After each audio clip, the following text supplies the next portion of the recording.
one of the qualities of Karna that has been glorified is that he is a great Danaveer.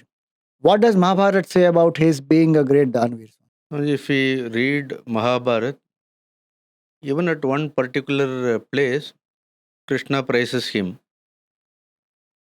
But there were so many Danaveers in Mahabharata, like Karna. But in one particular point in Mahabharata, when Duryodhana was humiliated by these Gandharvas, even Karna leaves Duryodhana alone and he also runs away. Finally, Duryodhana was protected from Gandharvas only by Bhima and Arjuna. So Duryodhana completely he gets humiliated, and he on his way back, when nobody was there, he goes and sits at one place and decides to do Prayopavesha. Prayopavesha means until their death, they will not eat anything, they will not drink, even they stop breathing also. It is a kind of a suicide attempt. So he tries that. At the time, he was taken to Patala Loka by all the Asuras, all that they promise that during the war, each one of us will possess, some great warriors on your side. See, these are all very interesting things, Swamiji. In Mahabharata, it is all there. We have to read everything. When he comes out against it, then Karna comes in search of Duryodhana. So, seeing Duryodhana's condition, because he was feeling very sad, at that time, in the presence of Duryodhana, he takes a vow. At that time, in the presence of Duryodhana, Karna takes a vow. This sloka is there. This is not even a full sloka. It is there in Mahabharata, wherein he says that I will take shapat, that I will kill, definitely I will kill Arjuna in the battlefield. Until I kill him, whoever comes and asks me, I will not say no to them. Why does he take that oath, Swamiji? Because of the punya that he gets, he will become powerful? Probably, Swamiji. And there is one more thing also. I will not wet my feet also. So I don't know what is the real reason behind that vow, but he takes this vow probably to keep. See, these vows keep reminding them. So the more he gives you, the purpose of giving, I will not say no to anybody, is not told in a noble intention. He says that until I kill Arjuna, whoever comes and asks me anything, I will not say no to them. I will keep giving. See, this sloka is there in Mahabharata. So his intention behind that dana, after reading that particular question, is really questionable. But then generally he had many good qualities. Many people used to do charity. The greatness of charity is told in through the story of Mudgala also. There were many Brahmanas were also there, Rishis were also there. So we can say he is a Danaveer, no doubt. But then we have to take the entire character into account. That is more important. So. Yes, Swamiji. So Karna we know is also, we call him as Surya Putra. So in that way, Yudhishthira is called as Dharmaraj, is a amsha of Yamadharmaraj. Bhima is Vayuputra. Arjuna is Indra's amsha. And Nakula and Sahadev also, they are Ashwini Kumar's amsha. Why is it also said that all the 5 Pandavas are actually Indra in another form, and Draupadi was Indrani in her previous incarnation, and hence Draupadi is married to 5 of them? How true is this one? Because both of them seem different views then. Swamiji, there are various stories we find in Mahabharata said in various places. So unfortunately, one problem studying in Mahabharata, Swamiji, you don't find at one place the entire backstory. So there are when you read so many places, various people ask various questions, and it is all told, and we have to literally compile everything, and we should able to see it in a whole picture. If you see Draupadi, in her previous birth, originally she was Narayani. She is the wife of Maudgal Rishi. that Maudgalya Rishi was not interested in leading a family life. But she was more interested to lead a family life. Actually, it is said Narayani is the daughter of Nala and Damayanti. So, Narayani. But she faithfully served Maudgalya Rishi. So he said, you have not enjoyed all physical pleasures, all wealth, all that. You kept on serving me faithfully. I will give you a boon. You will, all that you will enjoy more when you take another birth. So in this birth, you will not enjoy all those things. But he gives a boon and he goes. Thereafter, she also does, Narayani does tremendous tapas. Then Lord Shiva appears before her. She says, Padim Dehi, Padim Dehi, Padim Dehi. She will say that, Lord Shiva, that in your next birth, subsequent birth, you will have 5 husbands. He says that. Then is it true that she asked for 5 qualities and Bhagwan says that all 5 will not be there in one person, so you will have 5? Yeah. But why it can't be there in one person, Swamiji? So she, that we will see, Swamiji. When it is said, she says that, then they see on earthly plane, if I marry 5 husbands, then it is not acceptable to everybody. People think that I am a bogi. He said, you are eligible for boga and you are eligible for yoga also. You will have the yoga amsha also in you. You will have boga amsha in you. You are destined to marry 5 husbands. See, this Lord tells, and he says that, now you wait here. One Indra will come. He will ask you something. If he asks something, you take him to the mountains near that's a Himalayan province. You take him there. Then you see what happens. So same time, at the time one Indra comes to perform on yajnam on earth. So he sees a girl standing all alone. She was just crying. So Indra will ask, who are you? She will not answer.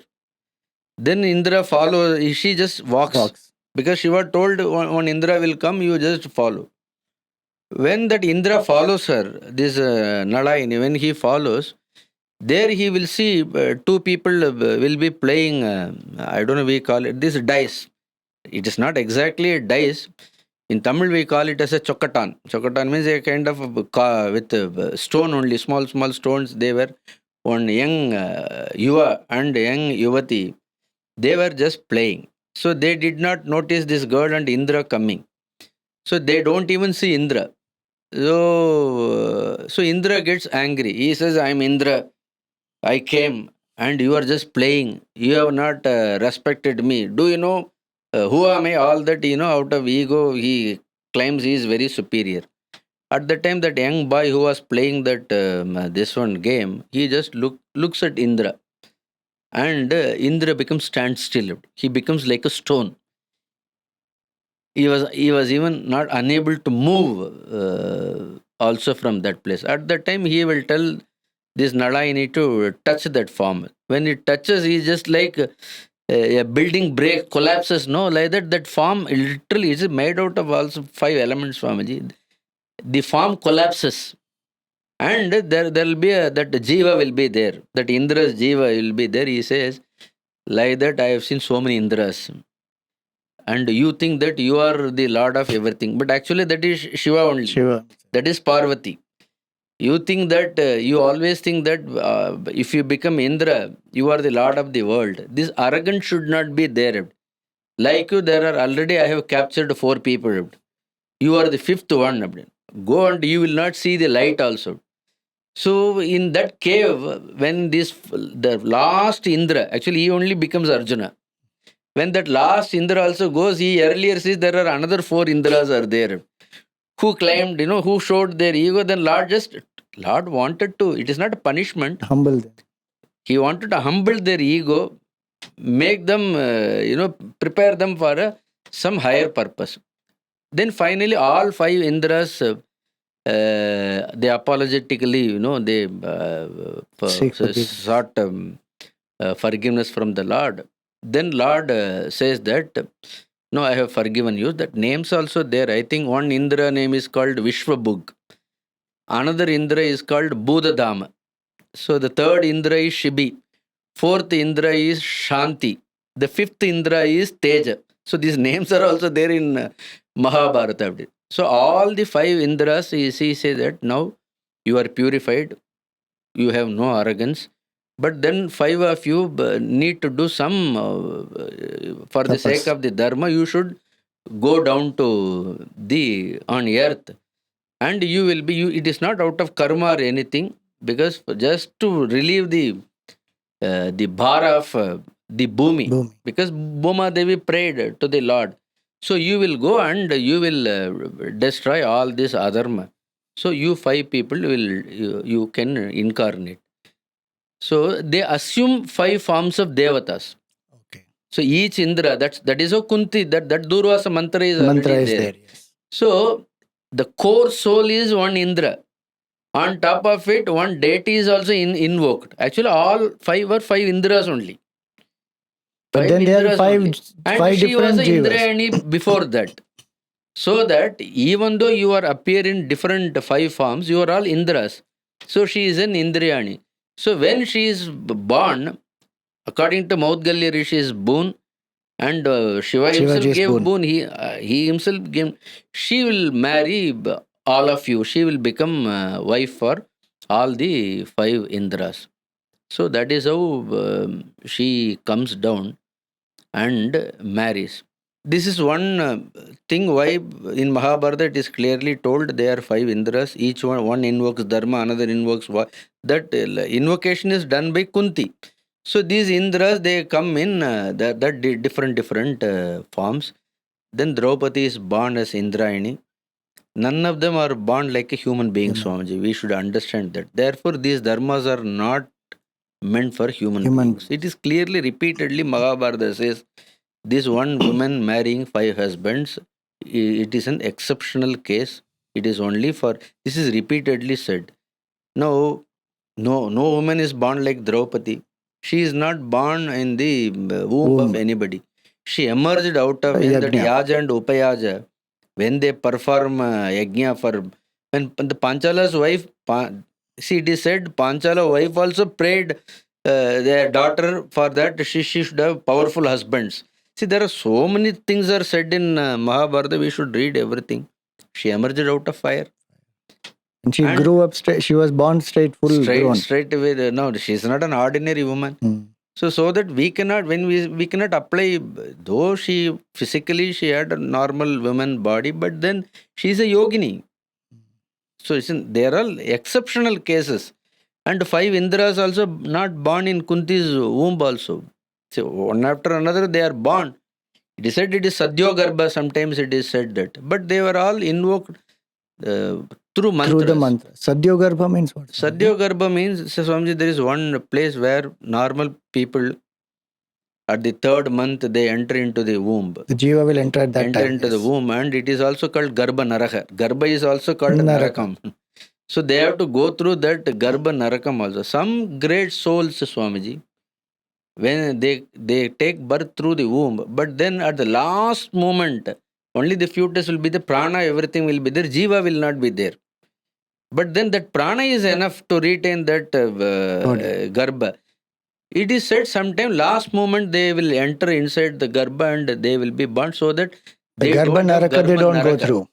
For them, Garbha Naraka is not there. Such incidences are there. They are called Sadhyo Garbham. They are born. So it is called Karna Janma, it is also called. It is not Karma Janma. They are called as Karna Janma. So for to fulfill certain purpose on earth, they are born. So these differences, at least we should, in Hindu tradition, these are all there, Swamiji. It is not a complicated tradition. It's much deeper tradition. So not everybody is born out of their own karmas. Some are Karana Janmas are all there. To help they come out. Not out of this one. See, these Pandavas are all Karana Janmas. In one place, Sanjay also, Vidura also tells, Yudhishthira says, what papa we have done, we have to go through all this. Vidura says, you have not done any papa. You have come only to take the relieve the burden of this earth. So it is possible. Therefore, much later, Swamiji, you may be having in your mind this question about Kunti also. They come, Kunti Yes, says Swamiji. that all of them Share what you have brought. what you have brought, because that she has been telling over the period of time, because they were in Ekachakra Nagari also, they used to go and beg. But why couldn't the When Pandavas say at that time, this is not food or a thing, this is a person? two things, Swamiji.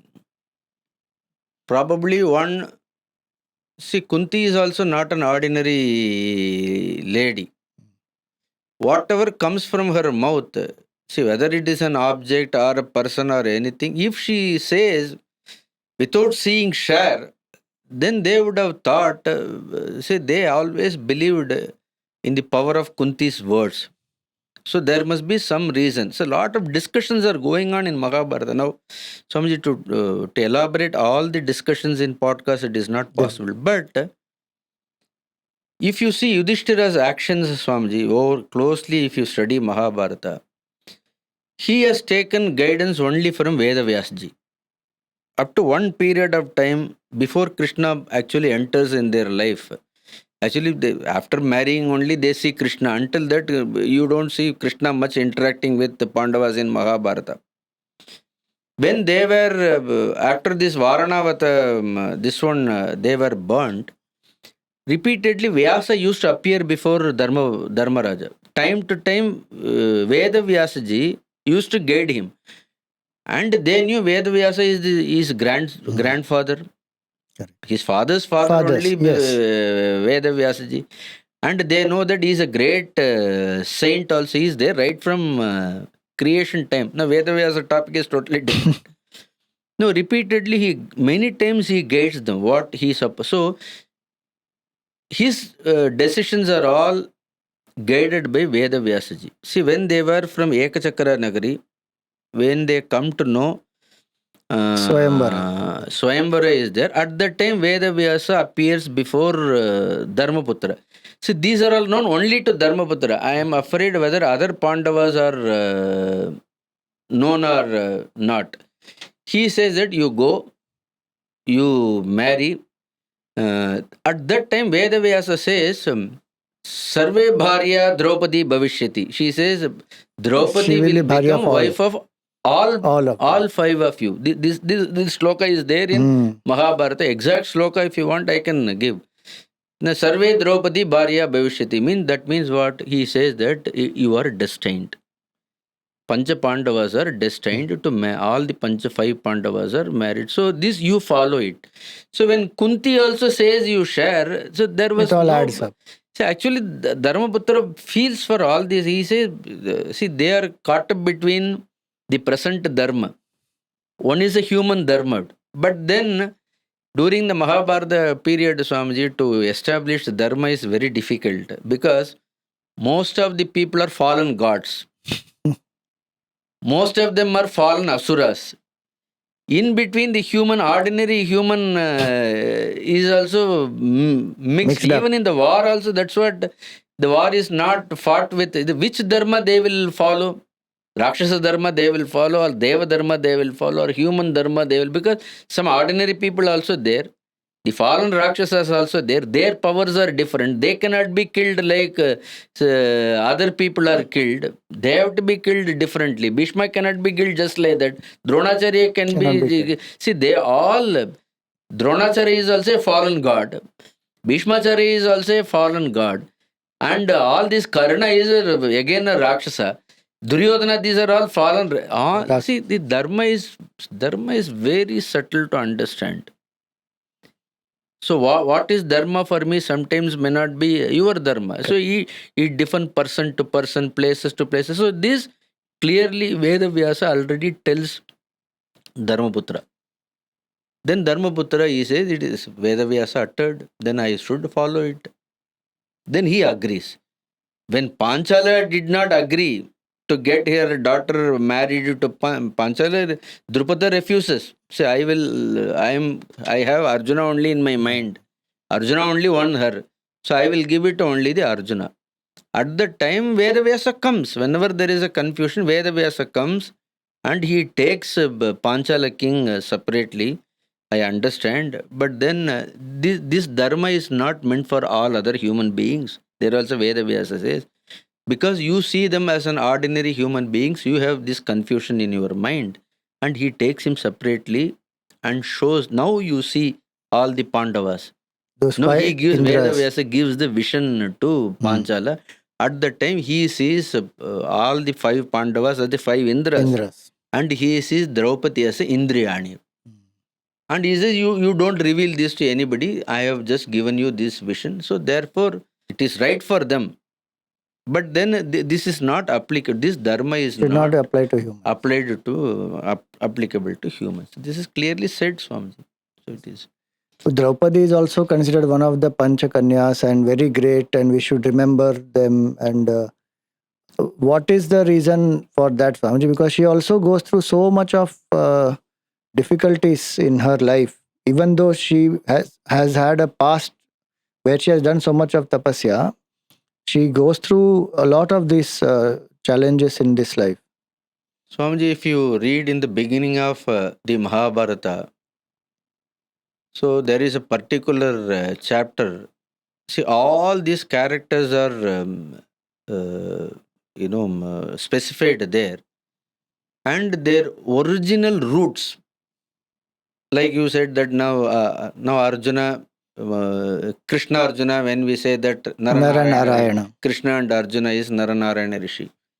We say Balarama is Adisesha. So their innate nature is also there. They are not ordinary people.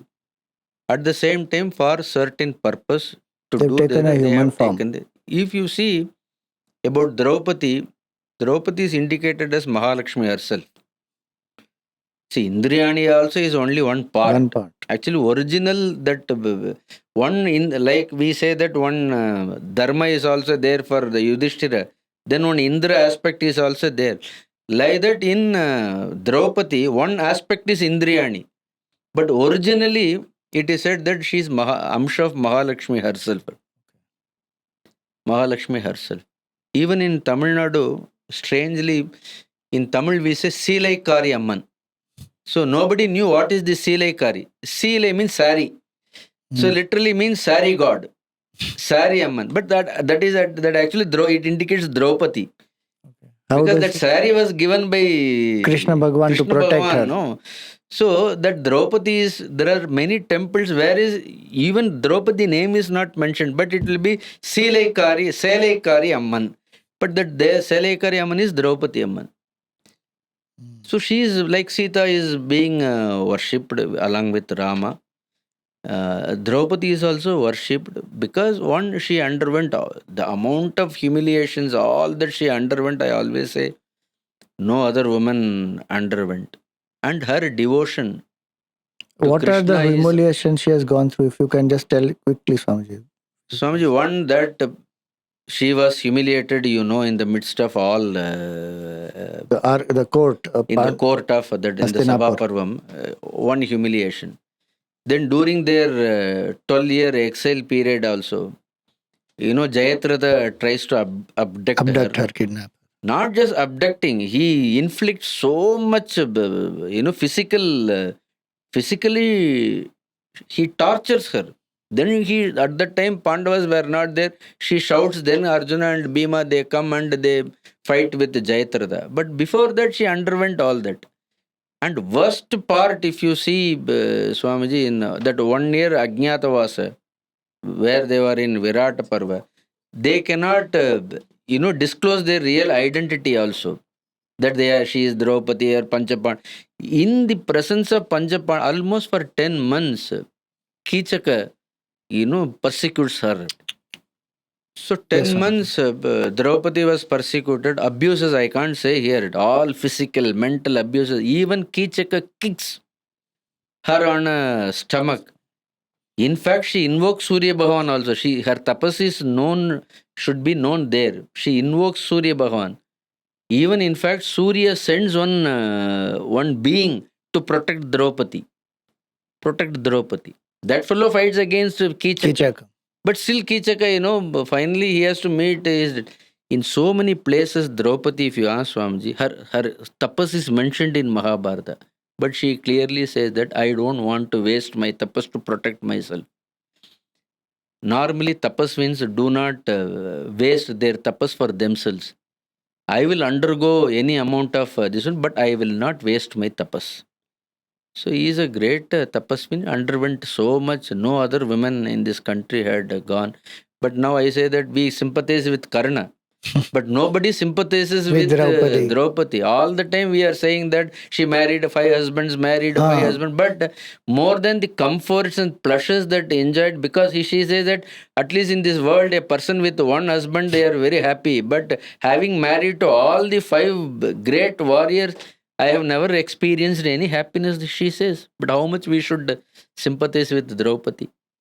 Very true. Such a greatest, therefore she is worthy of worship, Swami. Marrying 5 husbands, that was allowed. All elderly people accepted it. Vedavyasa himself, he has accepted that. Who are we to question about it? Coming to another episode now, Swamiji, is about, so we learnt about Karna and also Arjuna and how Dronacharya taught them. But Ekalavya, it is always said that Ekalavya also approached and Dronacharya denied him, and in fact later on Dronacharya asked for his thumb, and Dronacharya denied him because he was a tribal boy, and it was very unfair that he took away his thumb. So what is the truth behind this episode of Ekalavya, and why was Dronacharya not willing to teach? If he was teaching Karna, why could he not teach Ekalavya? Swamiji, Ekalavya episode, it is very difficult to convince people because see the amount of sacrifice involved on the part of Ekalavya. So that part, if you say, generally we quote Ekalavya for Guru Bhakti. See, whenever we talk about Guru Bhakti, whatever your Guru asks, you should immediately, without thinking, we should sacrifice. So we have kept Ekalavya from the standpoint of Guru Bhakti in highest pedestal, that even I also personally don't want to deny. But apart from all these things, there is a general aspects are there when someone is taught these weapons, or someone is denied all that, then the military secrets are totally different, Swamiji.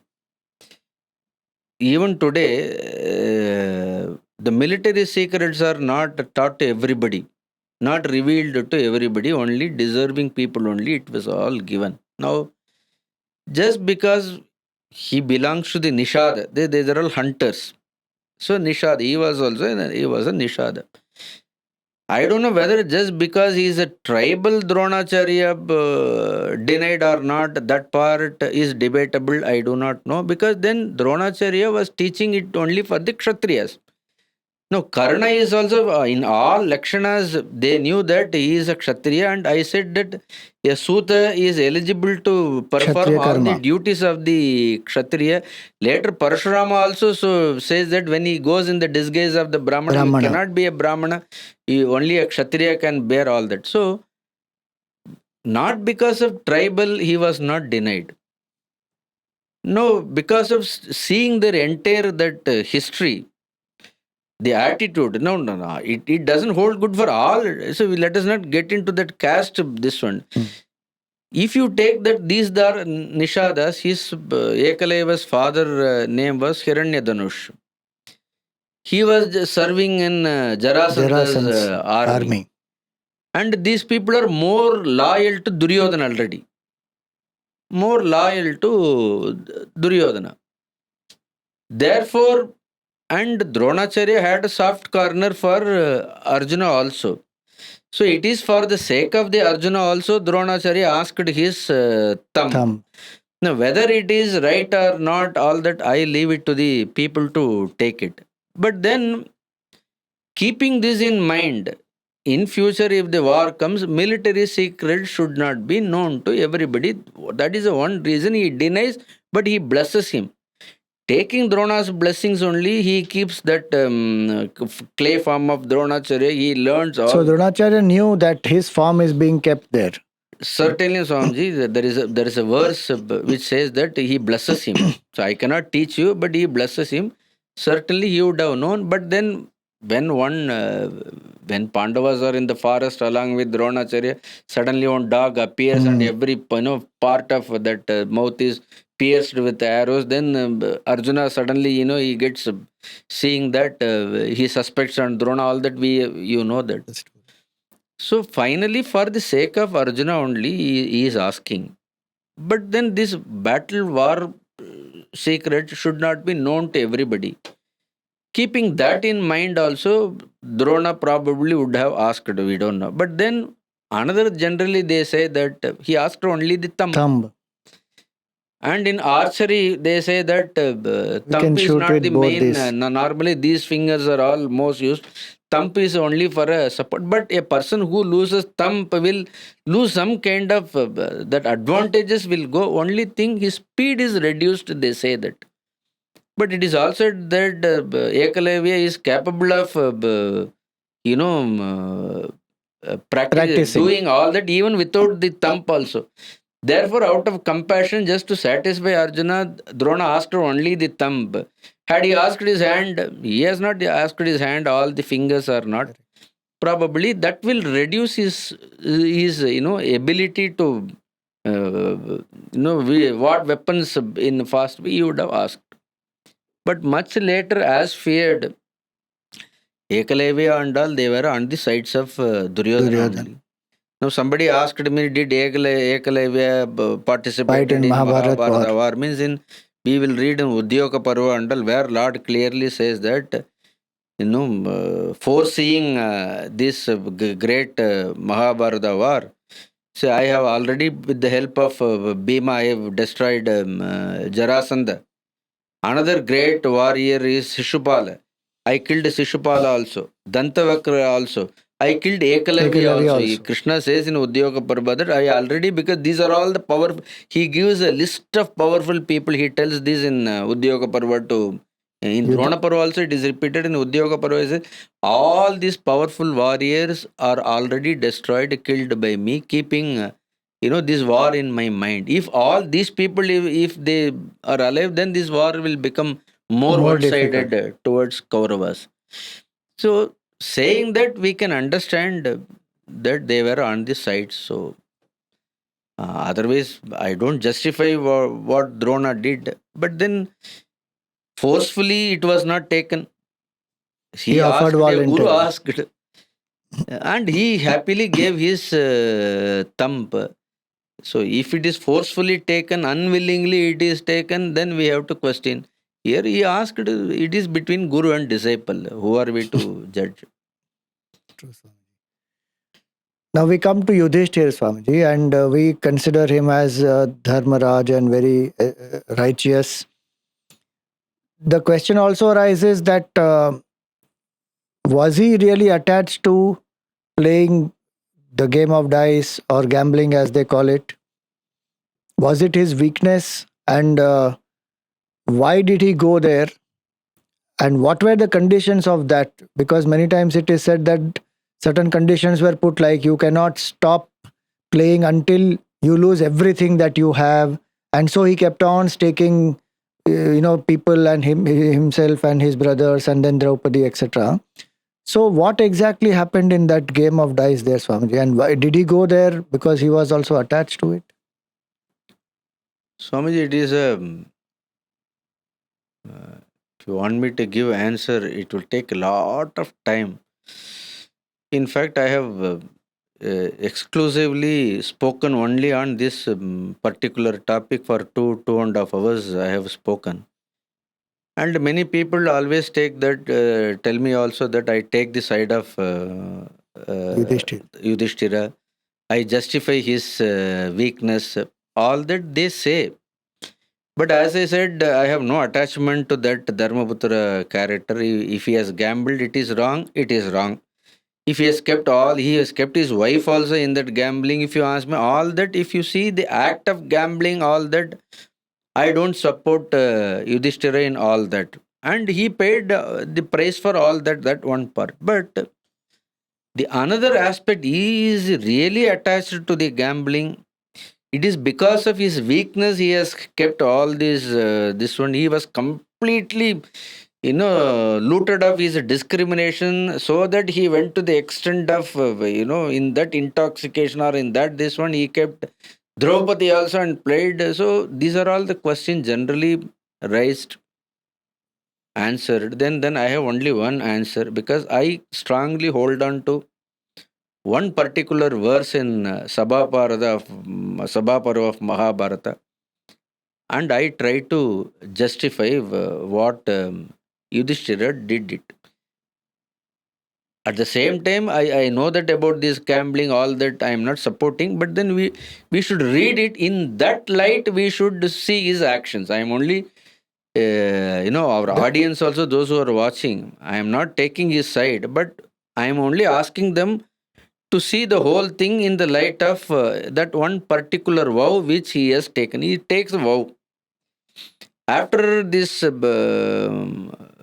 Rajasuya Yaga, when they were all, this Indraprastha was established by Lord Krishna with the help of Lord Krishna. He performs Rajasuya Yaga. Even Shishupala was only killed only during that period when everything was there. Narada also comes and tells few secrets to him. That Narada Rishi also visits. Narada Rishi also advises him certain things about what is going to happen. And Vedavyasa, as I told, in the case of Draupadi also, he took only the advice of Vedavyasa, he did. Here also Vedavyasa. Many places Vedavyasa, in one Pratismriti mantra also, Vedavyasa only gives to Dharmaputra during their Vanavasa. These are all there, Swamiji. In this particular case, he says that Indraprastha is established, now everything looks fantastic, but I foresee a destruction of the entire Kuru Vamsha.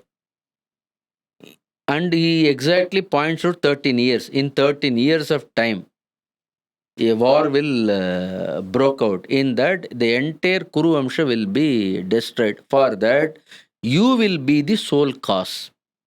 So this is exactly there in Mahabharata. You will be the sole cause for it, keeping you as the main this one, your brothers. Panchali also will be a reason for that. And your entire Vamsha, you will kill your own brothers, all a huge war. There will be a great loss of humanity will happen. For that, you will be a soul. At that time, in the presence of Vedavyasa only, he takes the vow. So, Swamiji, his character is portrayed. So, what is the vow, Swamiji? I'll tell you, Swamiji. His character is portrayed only as Dharma. So, we have to only see that character also. He is a role model in Mahabharata only for Dharma. Other things we cannot take Dharmaputra as a role model, that we should go to Krishna. He takes one vow, says that for another 13 years, come what may. Because of me, this entire clan is going to get destroyed. Such a huge loss. Women are going to lose husbands. Innocent people are all going. So, Swami, just imagine. It is not the ordinary small war, Swamiji. It is going 40 to lakh be people died. The entire, that gets into his mind. And he sees that if I can stop it, let me put forth my earnest effort to stop that war. For another 13 years, I will not speak any harsh words. I will not go anything against whatever my brothers, including Duryodhana, all these things, whatever they say, I will do. That means what if they ask me to gamble? So I will shut my mouth. I will go to any extent to bear all kinds of things to just stop this war. So 13 years I have, from today onwards, for another 13 years, no, I will not speak harsh words. I will not go against my brothers. All that. He takes this vow. I see the act of Dharmaputra only in the eyes of this vow. Keeping the grand destruction in his mind, he says, so what? So they call him to gamble. He could have refused. But could he not have refused? So when he lost kingdom and power, etc., if he had stopped there, and what prevented him from saying, "Ki now I have lost everything, I will not." Is it that Kauravas have asked him that no, you still have your brothers, now you stake them, so you should not stop playing? Why could he not say that I will stop here? Now beyond this, I don't want to continue. They only say that he loses all his wealth because that when this actually he could have refused to allow Shakuni to play. When Duryodhana, instead of Duryodhana, Shakuni plays. Shakuni is expert in Akshavidya. So if you can tell us that, Swamiji, actually what was that played? Is it because many people think it is like the game of dice and Chaucer? That that coin, that particular, what do you call that? The dice only. Dice only. That has gone into the hands of Shakuni. It starts with Shakuni only. Then Shakuni will put something, he has some number he has to say. They will stake some wealth. Then Shakuni will say Jitam. The only Jitam. Till the end, that coin never came to the hands of Yudhishthira at all. Yudhishthira never played. So the dice was always with Shakuni. Always with Shakuni, Swamiji. And there is no coins, they are not moving, nothing. It's only dice and number we have to guess. It should be that only, Swamiji. It isn't moving or anything. So it should be only numbers. And he knew that Akshavidya, which this fellow Yudhishthira did not have that complete knowledge. So he lost everything. Finally, he says that, there are smritis, they say that one should not keep their land also. See, there are smritis will say land should not be gambled, relatives should not be brothers. These are all not, only objects should be kept, not people. Even land is also object. One should not gamble. But Swamiji, when you gamble under all these rules doesn't apply. Therefore, it is called. But what happens is, when it is over, they could have stopped it. But they only say that you keep your brothers also.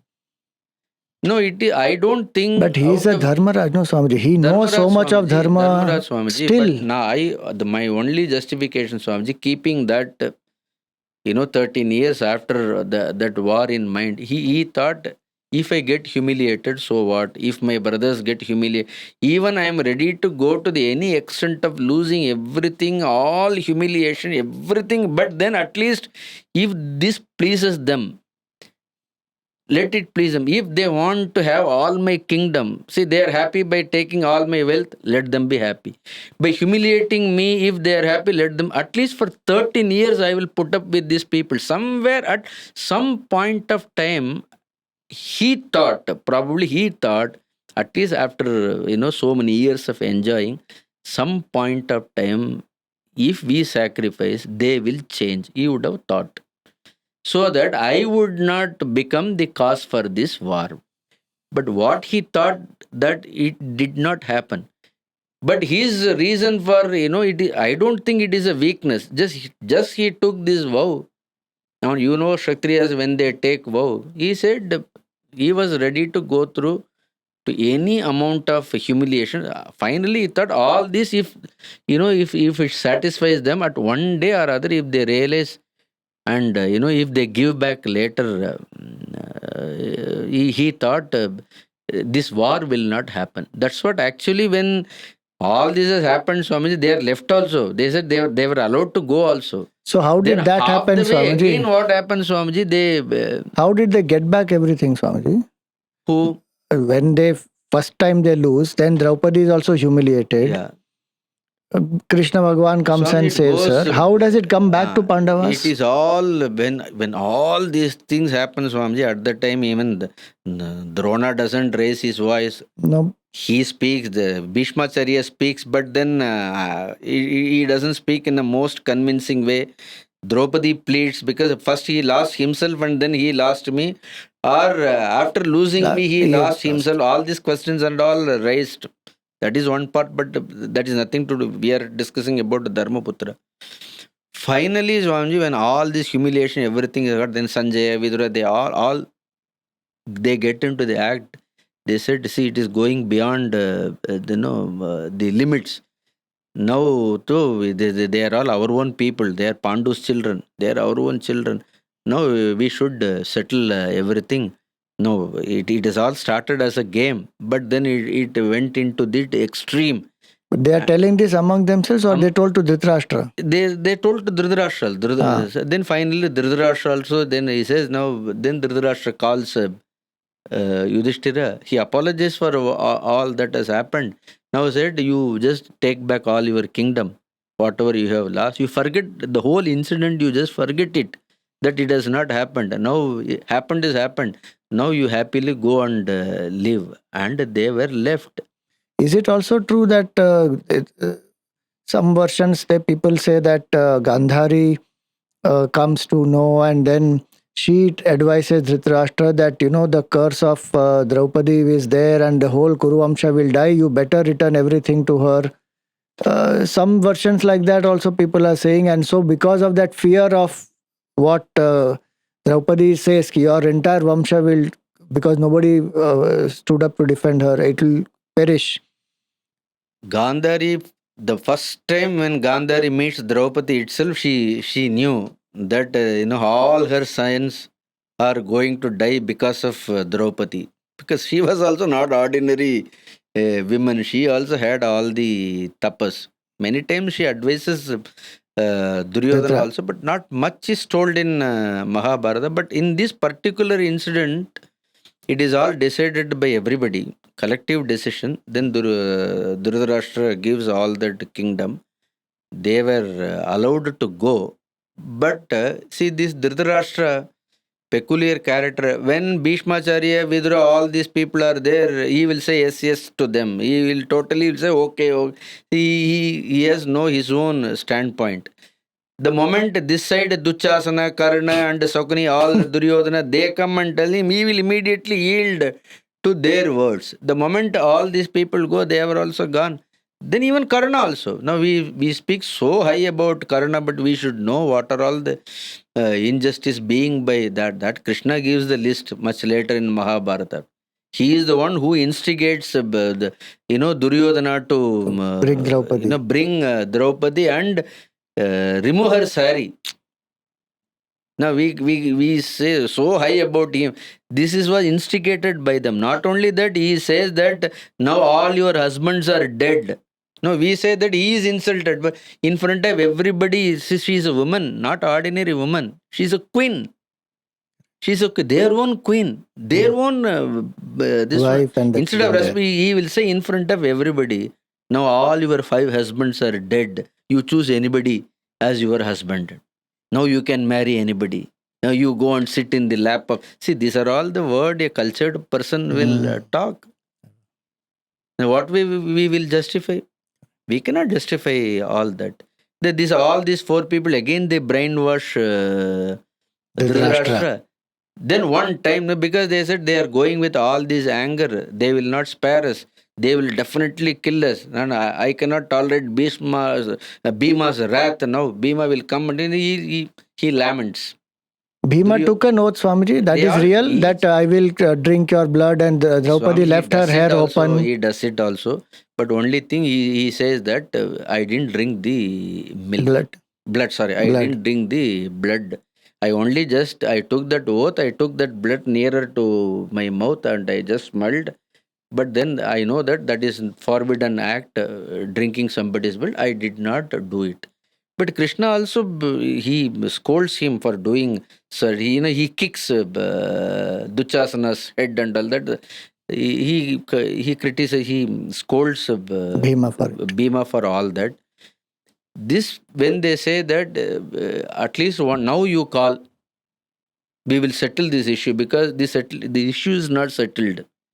Now we will, once for all, we will settle it. Only once we will play, staking everything out. If they win, we will go to the forest. If we win, they should go to the... But that is not going to settle the issue, no, Swamiji, because there again, after 12 years, either party will have a trouble. The thing is, they thought that in these 12 years, when they are in the forest, we'll finish them. All the power will be on their side. So always mind, things for so many other ways, no, Swamiji. He doesn't want permanent solution, no. It looks for only the temporary time being solutions only. See, the mind always tries to escape. It doesn't want to face the real problem and find the solutions. Then this would not have happened, no, Swamiji, if mind thinks that way. So second time when they sit, Swamiji, why does Yudhishthira not say, I will throw the dice So now? that cannot be said. That cannot be said, I will only throw, because they have already won. They only invited. The one who invites, he only always, the coin is always only with them. See, if he invites, they are only inviting. He is only yielding to their invitation. So the person who invites only always, the coin is always with him. It is always said that Shakuni had that power also because, the conspiracy theory is there, no, Swamiji, that Bhishma went and asked for Gandhari's hand for Dhritarashtra, and Dhritarashtra is a blind king. So Shakuni felt insulted and he was plotting the fall of full Kuru dynasty, and he took one sword, knife, and he punctured his thigh. So that's why he is limping. And also that his father was put in jail and he was struggling there. And with the bones of his father, those dice were made, and so the bones were in his the dice was in his control, and so the whole game of dice, everything was actually Shakuni's plan to destroy the Kauravas. So I also read about it in many of the movies. Also, I have seen, but exactly I don't remember anywhere in Mahabharata, Vyasa Mahabharata. It These is not things are said. all not, to my knowledge, Swamiji, at least to my knowledge, nowhere this particular plot of Shakuni is not anywhere narrated. Because related to these Mahabharata stories, we find so many other part in Puranas are all returned. But original Vyasa Bharata, This to is my not there. knowledge, this is not there. It is only Aksha Vidya. About that, Aksha Vidya is there. The one who has mastered that Aksha Vidya, now that is a special Vidya. The Aksha Vidya is not only about gambling. This Aksha Vidya is about Sankhya. It is also called Sankhya Vidya. It is called a particular, knowledge on the numbers. Now, the person who possesses this Aksha Vidya, not only in gambling, if he looks at the tree, immediately he can say that how many dry leaves are there, how many fresh leaves are there, and he in a moment looking at a tree, how many fruits are there. Any calculations, any sankhya, any number calculations, Swamiji, that is Aksha Vidya. Actually, this Aksha Vidya, that Karkota in Nala story also, when Karkota bites Nala, because Nala also loses in gambling only, no. Then that Karkota this, because you did not know this Aksha Vidya, you lost everything. At least now you go. There is a king called Rutuparna. Rutuparna is expert in Aksha Vidya. You go and join as his charioteer, and he doesn't know Ashwa Vidya. But Nala is expert in Ashwa Vidya. So that you give your Ashwa Vidya and you take Aksha Vidya from at that time, in one particular place, Nala sees him, Rutuparna telling all this calculation in a tree. But then he was able to ride the horses very fast, which Rutuparna was surprised. So these interchanges. So this part of Shakuni, I don't know, but certainly it is said that he had that Aksha Vidya. Much later, there was one Rishi, Brigadashva Rishi. He blesses Dharmaputra with this Aksha Vidya. Because of this Aksha Vidya only, without having you lost it, now I am giving you this knowledge. In during their Vanavasa, he gets that knowledge from Aksha Vidya. So I am not justifying Yudhishthira's act, but this 13 years, the whole episode, he said that, and he tries to extend it beyond 13 years where Krishna steps in. Because 13 years, Krishna also doesn't condemn Yudhishthira. He also says that he keeps quiet. But after 13 years also, he is trying to extend the same thing. He said, see, your vow is only for 13 years. Now you cannot extend it. So I see in that light, actually. So the Is it also there ki Raj-Dharma says that if a king is invited for gambling or for a challenge for a war, they should not refuse? Is it there, It is there, Swamiji? Swamiji. In dharmas it is also pointed out, when you are invited to play, you should play. But second time when they go, is it not they can say ki this is an exceptional situation and we will not come? Only because of he wants to avoid the war, so he goes. Swamiji, that is how I see it. Otherwise, I don't think that Yudhishthira is so attached to gambling, all that. And he is all said and done. He is master. He knew all the dharma. Sometimes we say also that he was attached to dharma itself. That what is written there, ki they should not, king should not avoid the invitation. So he went, and that is the fall of. That may be a part, but this exclusively, I see the whole thing only in the light From of this that verse. vow which he takes in front of the Vyasa. Yeah. Even when nothing works out, then he is finally he is asking even that 5 villages for which Krishna is not. He says, why 5 villages? What is our rights? That only we should ask. Krishna was ready to settle with only that 5 villages. But then he goes to that extent, all that. But I see, since he has taken, so I put my whole argument in favor of, Yudhishthira's vow. This one I argue in favor of Yudhishthira, because I felt a person who knows everything, all the pros and cons of dharma, probably, dharma also gives opportunities. Swamiji, punishing is one thing. If somebody does a mistake, you can punish him immediately. But then the person will come with the same attitude only, he will be reborn again also. Rather than in our Shastra, it is that you give a chance for that person to reform himself. One is punishing, another one is, at least if he reforms, Mind has changed. The transformation is a chance. Probably he knew all the dharma sukshmas also. He thought at one point of time, at least we will give them an opportunity. This is how I take the side of Yudhishthira. Only on that, but if that verse is not there, that verse clearly, end of the verse says, keeping all this in mind, he became one with Kali. Oh. That verse says that taking this vow, he identified with Kali. That means what? He is going to gamble. It is said he is voluntarily, willingly identified with Kali.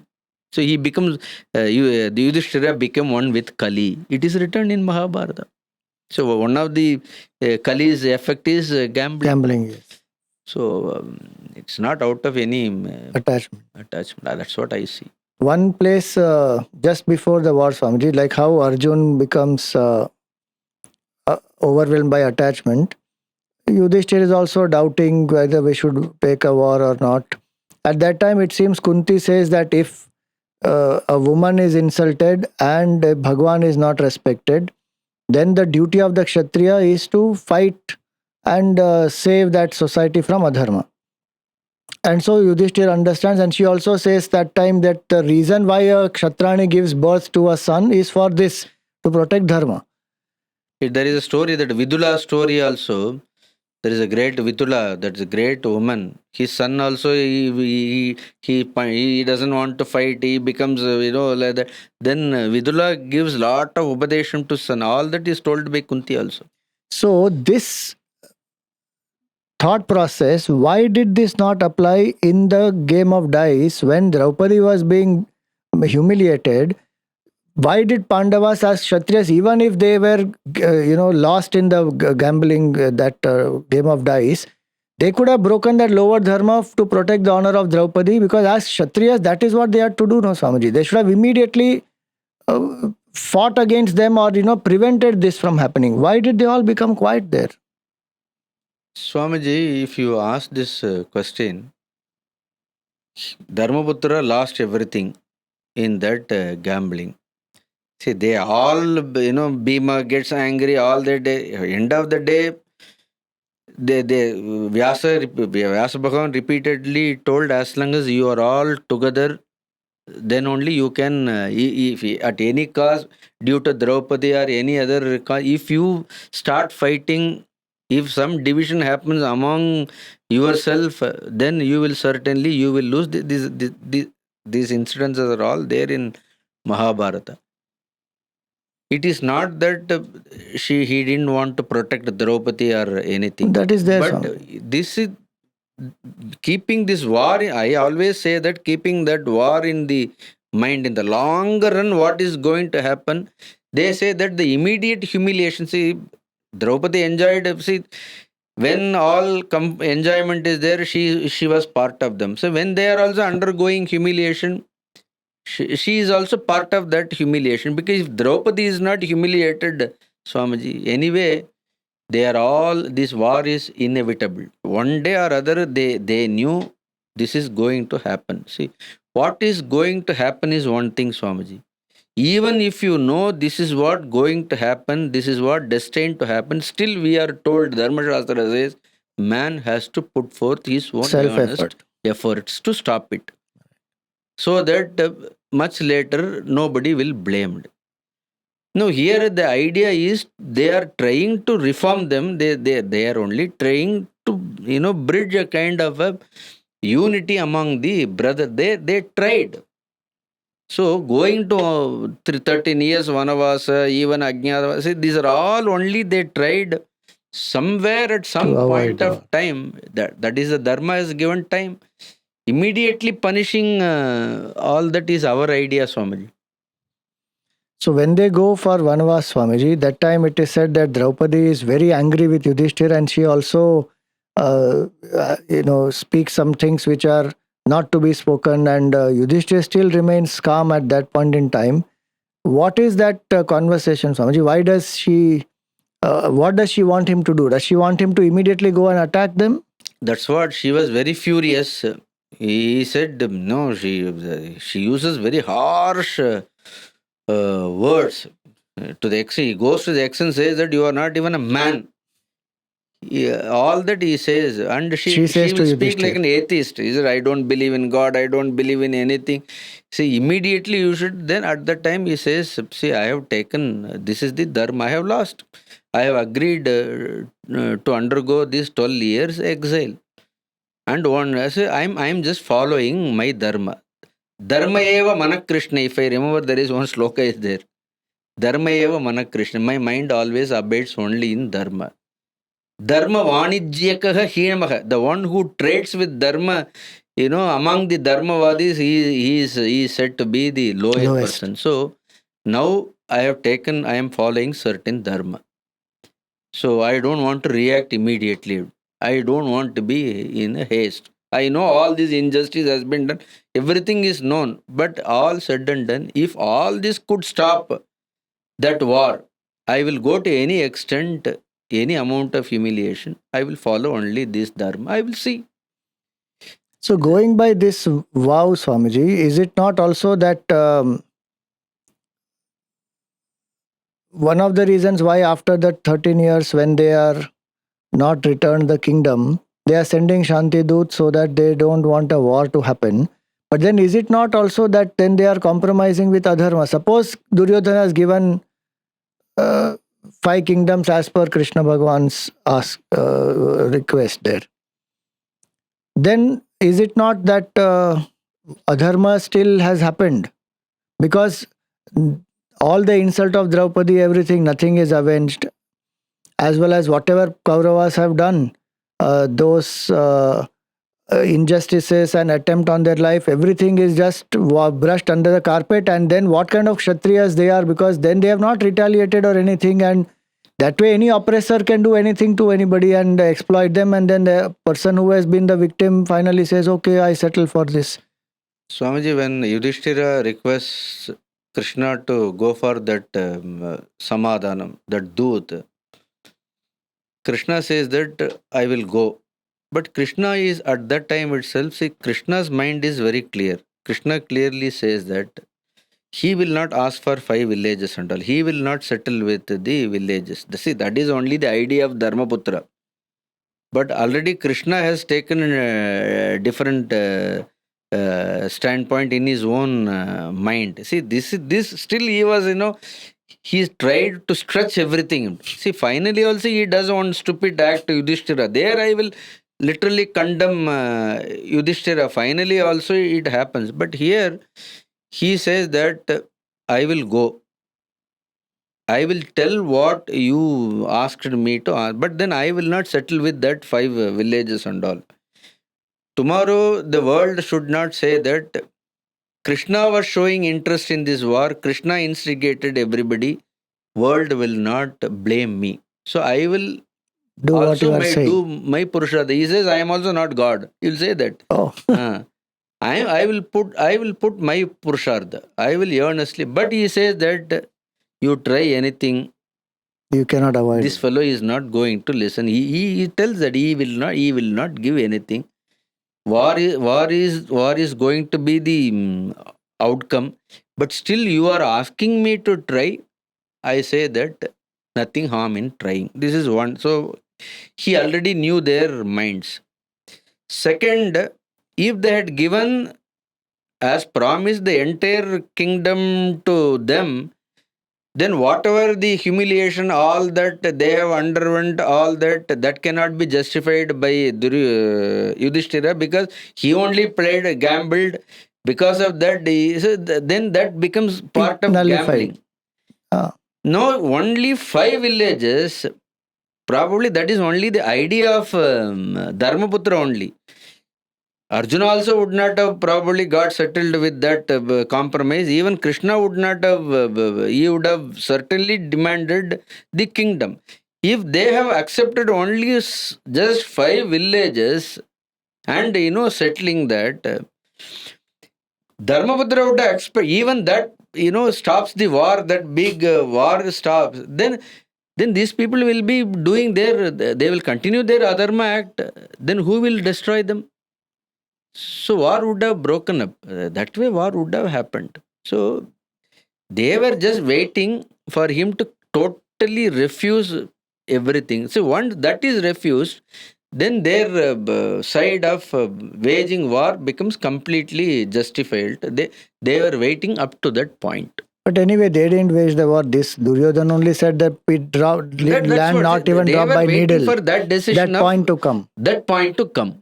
See that one dot, he says, no, where even the needle, the tip of the needle. See, after the tip of the needle, they were waiting. See, that is the time. Dharma, that is the. He said Dharma Putra, so therefore I don't see him as an individual. So that is the time, 13 years time, which Dharma has given for Duryodhana to change.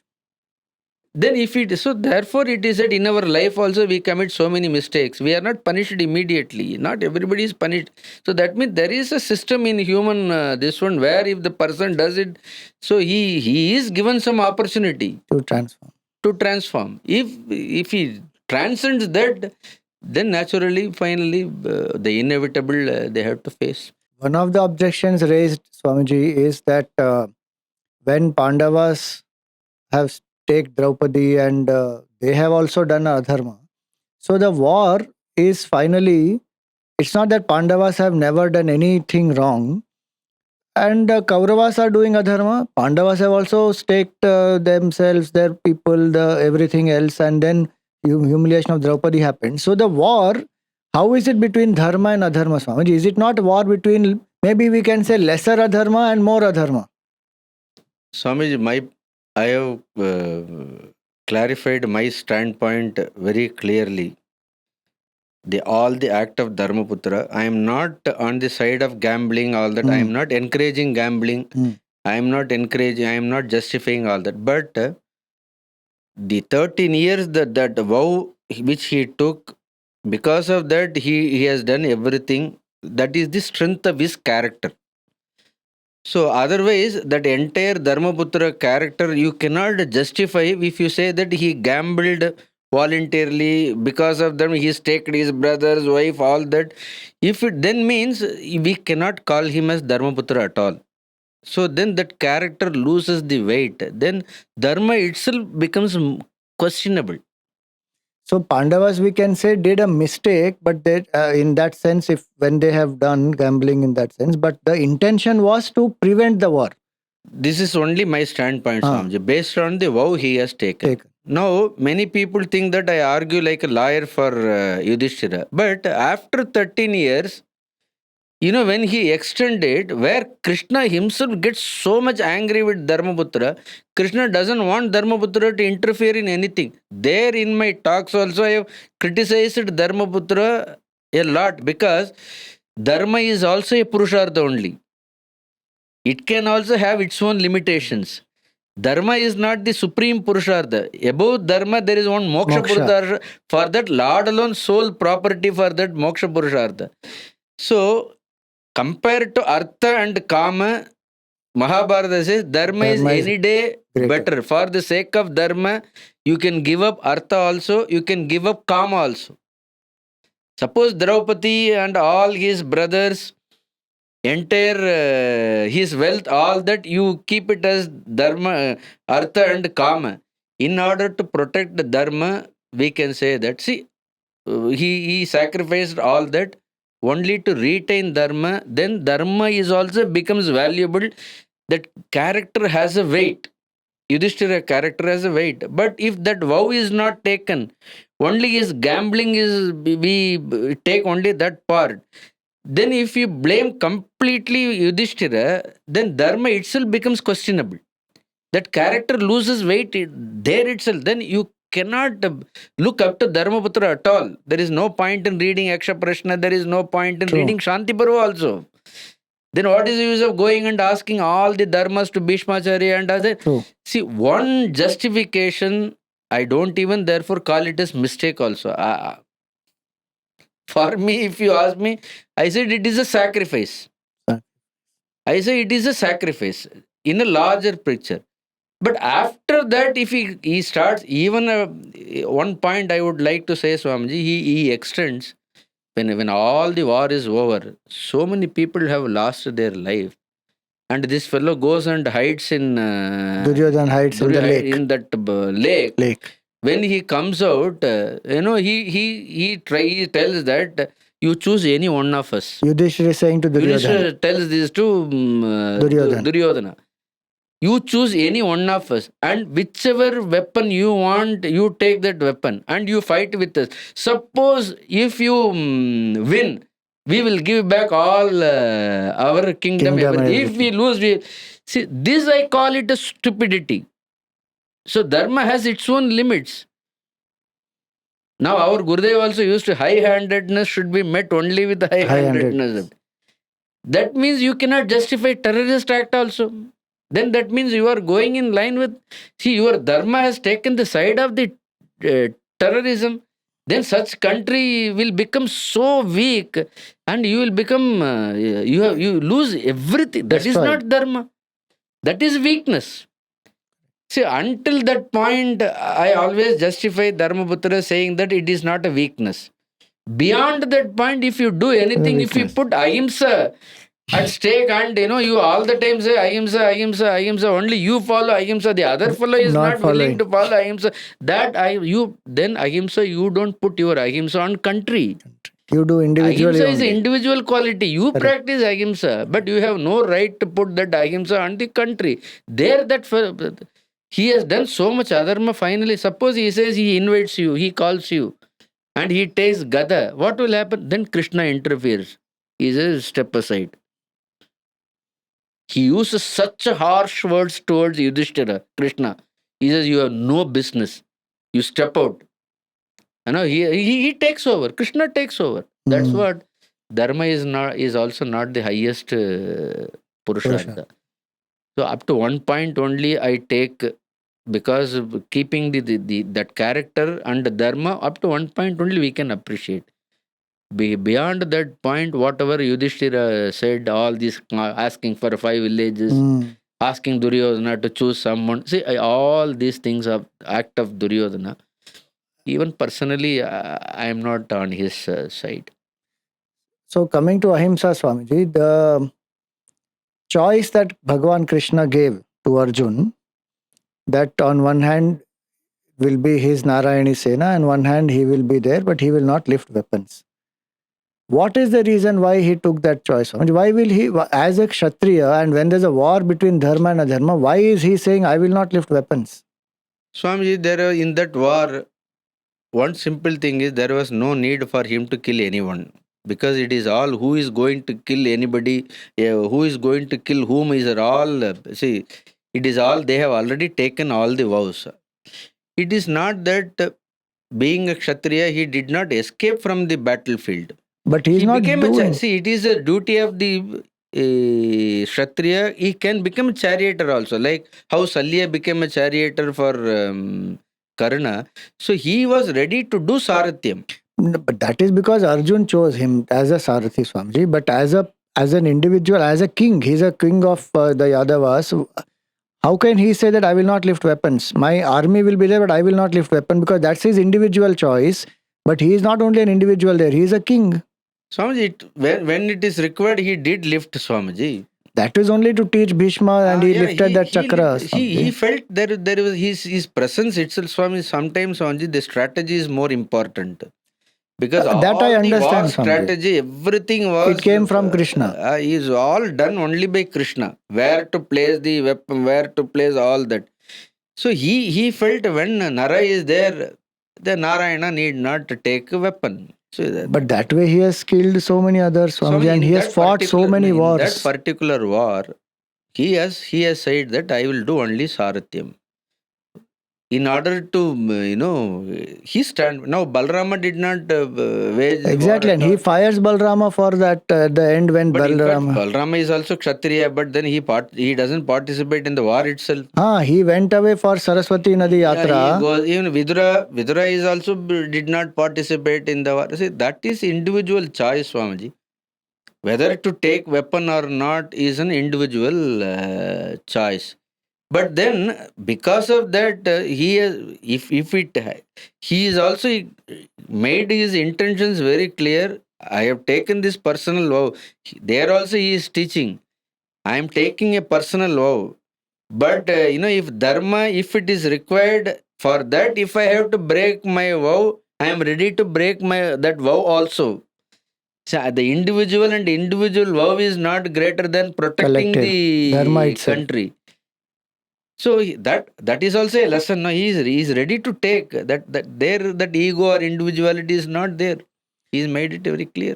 Suppose Arjun had chosen the Narayani Sena, just hypothetically, and Krishna would have been in Kaurava's side without lifting weapons. This will not. What would he have done, Swamiji? This will not happen. This will not happen at all. Because there is a clear sloka. Eto dharma tato Krishna. Eto Krishna tato jaya. But that's what would have happened. So dharma. So it is very clear. Adharma will not choose Krishna. No, but Adharma would need not choose Krishna, but Dharma can choose army, no? Dharma will not choose Adharma, no. No, army. That is Narayana Sena. Dharma will choose always Krishna only, no. Because there was Pandava side, Dharma is there. Because Arjuna mind will not deviate from Dharma.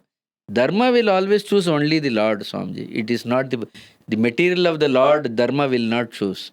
If it is Lord, if you want my wealth or you want me, the real original Dharma is a devotee also. Is a devotee. A devotee will choose, if a Lord appears, you want all the lokas, you want me.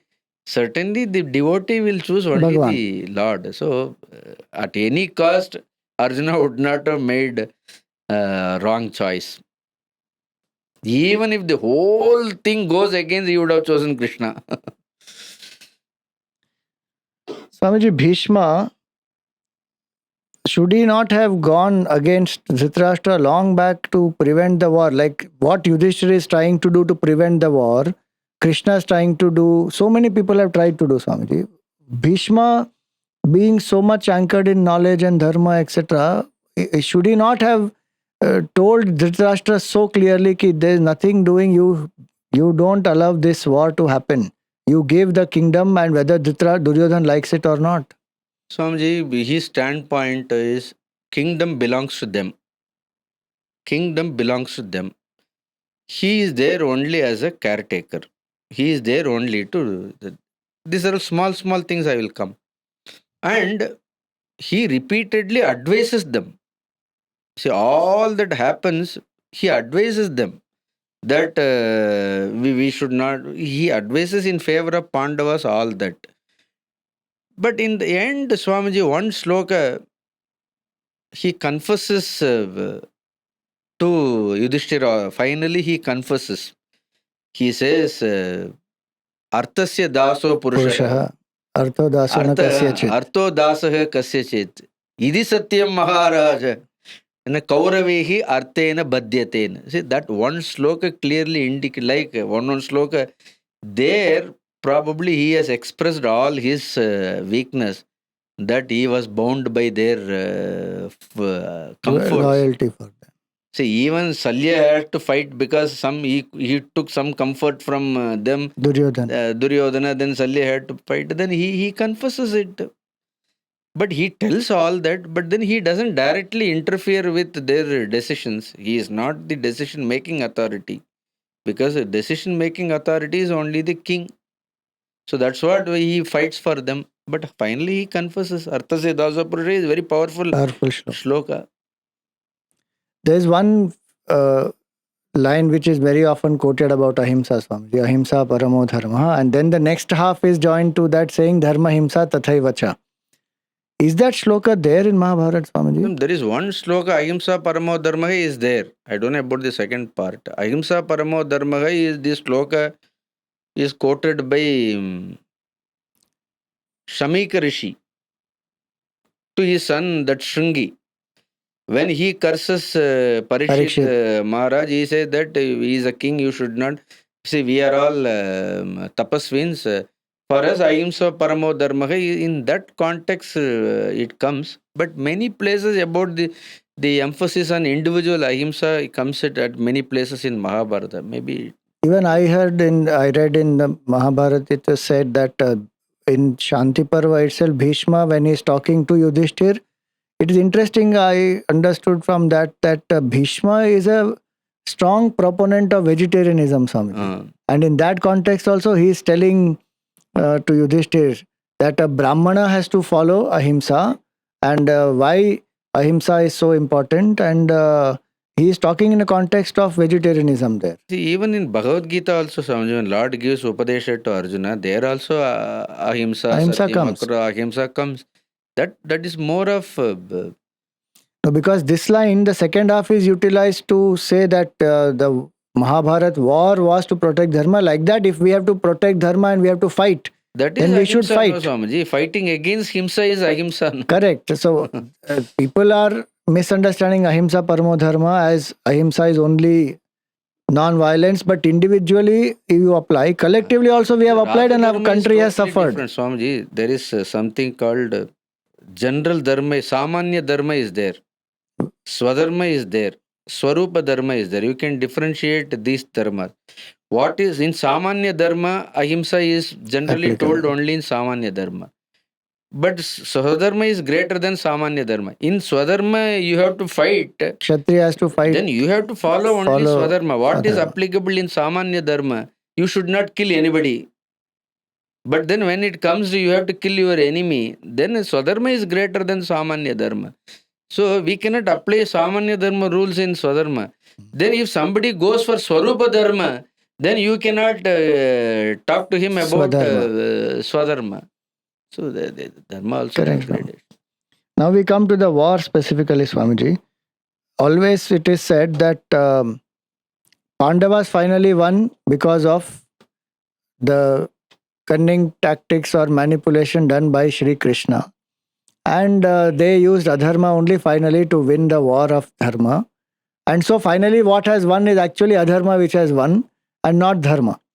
And the examples given are Drona's, how he was killed by telling him a lie, how Karna was killed when his chariot wheel was stuck, or how Duryodhana has been hit on his thigh.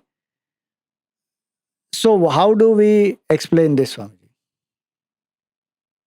Or even Bhishma was killed by putting Shikhandi. Only for anything, Krishna himself says, anything I do, I am always blamed. But then if you take this war, first 10 days, the war when he was leading, a Kshatriya was leading the war.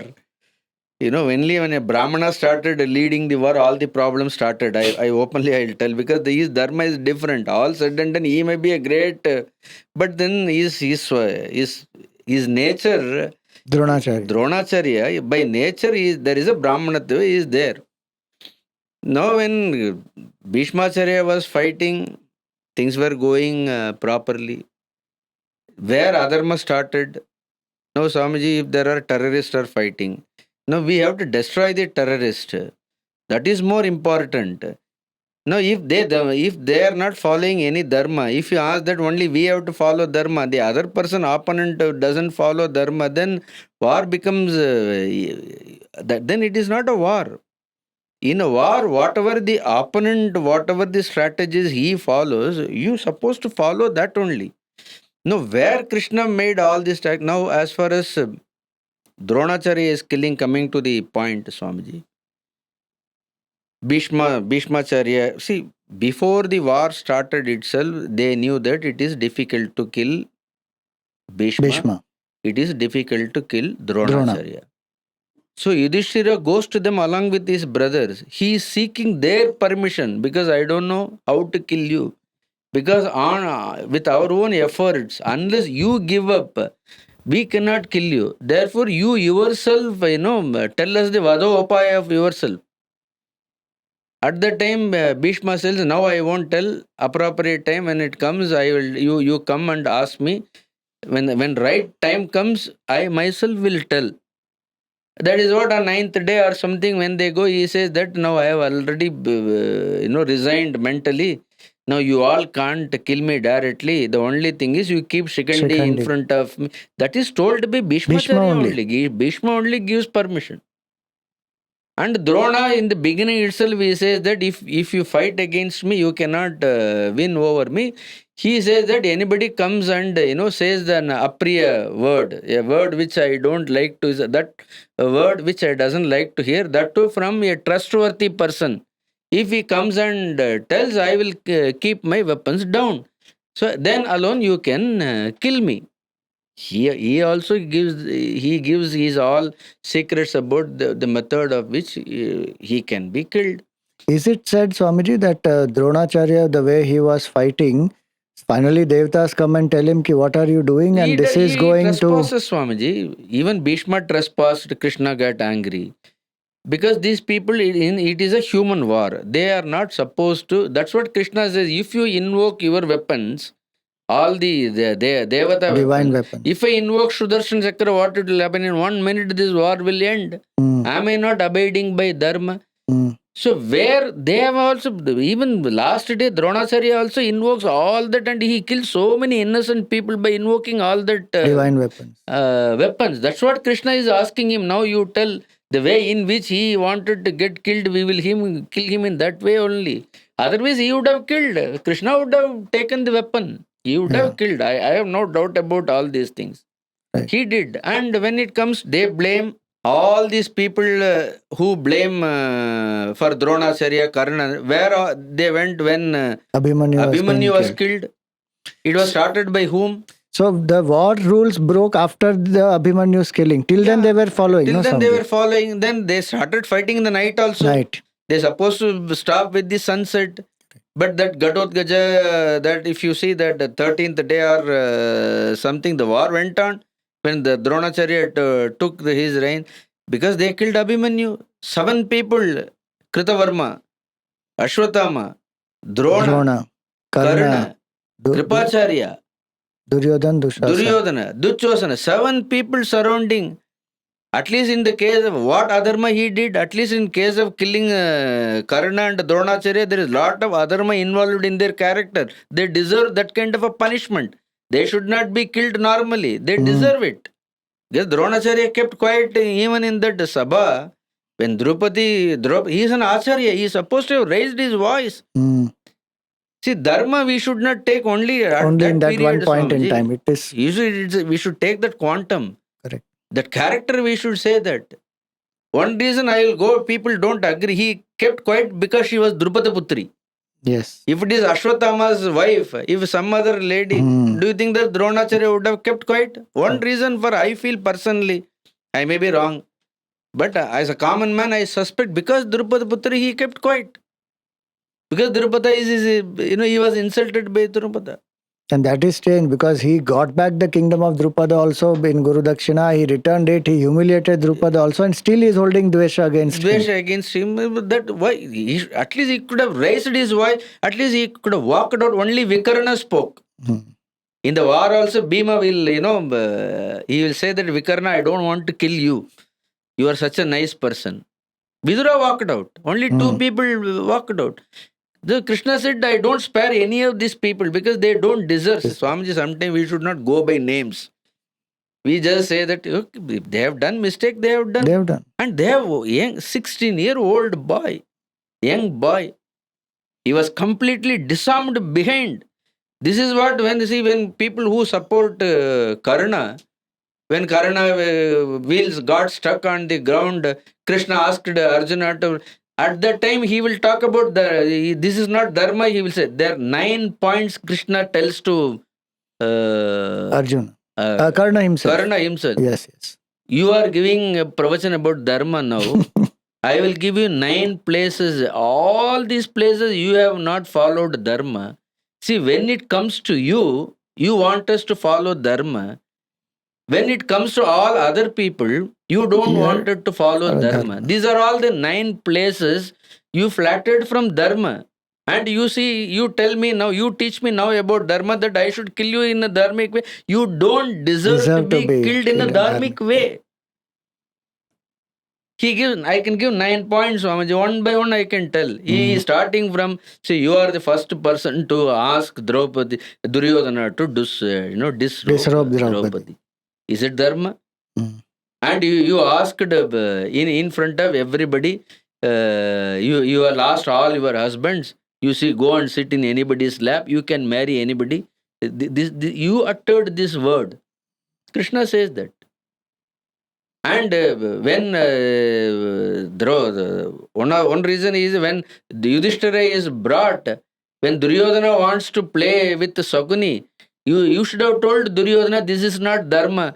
If a king is called, then you should only play. At the time, you accepted Shakuni to play, and you all cheated a person who doesn't know how to play dice, and you humiliated his brother's wife. You got all kingdom. Okay, I will forgive that. Now, after 13 years, when they underwent all that, they came back.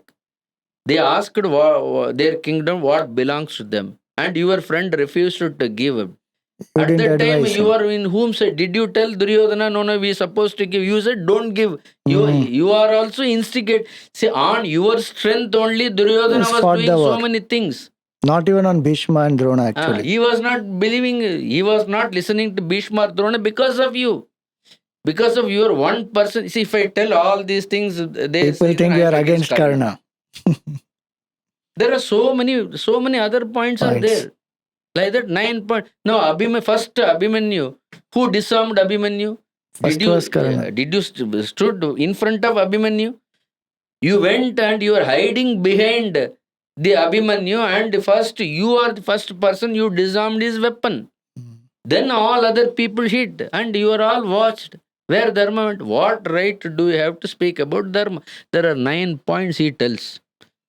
Each place he tells, and nowhere you all followed dharma.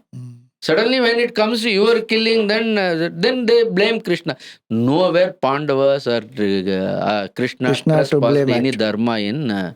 Correct. Whatever the language they spoke, these people spoke in that same language. And actually it is their karma which catches up with them. Which is with them. It is with them. They did. That one, no other justification is required except Abhimanyu's incident, Swamiji. With one Abhimanyu incident, everybody can be. Now, Duryodhana only chose to for Gada fight. Yeah. Otherwise, that chance, there was no need for Pandavas to give that choice. They could have killed him there only because he's already gone. But they gave him a choice to fight. At that time also, he says that Bhima says he only jumped. See, when you are playing Gada, who asked you to jump? Now he must have aimed here, but this guy jumped, so it hit him on the thigh. That's what he says. See, even we need not say that also. Why we should compromise and say all that? He doesn't deserve to be killed in a proper way. See, the amount of chance given to him to reform uh, also is so much, and cruelty has done is so much why more. we should justify all the, there is no need to even say and justify. He can be killed, and why we should? We need not be so mild Correct. in our approach also, Swamiji. Swamiji, is it true that for the half truth that Yudhishthira spoke, and when he said Ashwathama Hataha, Narahava Kunjarahava is there, that shloka is there in Mahabharata. It is there, Swami. And so for that he had to go through the karmic consequence. Is it there? Swamiji, there is one sloka in the end, I think in Swarga Arohana Parva, because when he goes to, first he goes to the Swarga, he sees all the Kauravas in Swarga. Hmm. And he doesn't see his own brothers Pandavas there. Then he will ask Indra, say, I see all these people, wicked people in Swarga. I thought Swarga means something. All wicked people are, where are my brothers? Then he will tell Duta to take him. Then all his brothers will be there in Naraka. Then he will lament, I have lost all faith in there. One shloka it is said. That's what Dharma is very subtle. Suppose, Swamiji, if there is a merit and demerit, a person, a papa is, punya is done by a person, whichever is less, he experiences that first. Suppose he has done little bit of punyam, first he will exhaust that punyam, and whatever the karma done maximum by him, it is experienced later. That way, the only punya Duryodhana done was that he died in the battlefield. So whoever gets killed in battlefield, it is said that they will attain Swarga. So that is called Ishit Punyam. Because of the Ishit Punyam, they first exhaust it. And then they will, afterwards, they will reap their other karmas. In Pandava's case also, it is justified that they kept Bhishmacharya. We say that Bhishmacharya only gave permission, but from the Dharma's angle, Bhishma was killed keeping, Arjuna killed keeping Bhima, Shikandi in front of him. That small, in Guru, they have killed their own gurus. Even though they are fighting, there is a Dharma Shastra, all that. Even he also said that, till that time, Dharmaputra's chariot did not touch the ground. The shloka is there in Mahabharata. The moment he said Ashwatthama Kunjaraha Hataha, the moment he said his chariot touched the ground. But the whole even during the dais and also that is all not adharma, but this one word. But how is it just understandable, Swamiji? Because the whole intention was to protect dharma only. It was not a personal intent to get some benefit for which a lie is told. Yeah. Still, then the Dharma Shastra, if it says ki this, for this you have to reap a consequence, then why will somebody follow dharma at all? Swamiji, like that, there are so many. It is not only that incident, a small, like killing a guru or that, it is all considered as a dosha, Swamiji.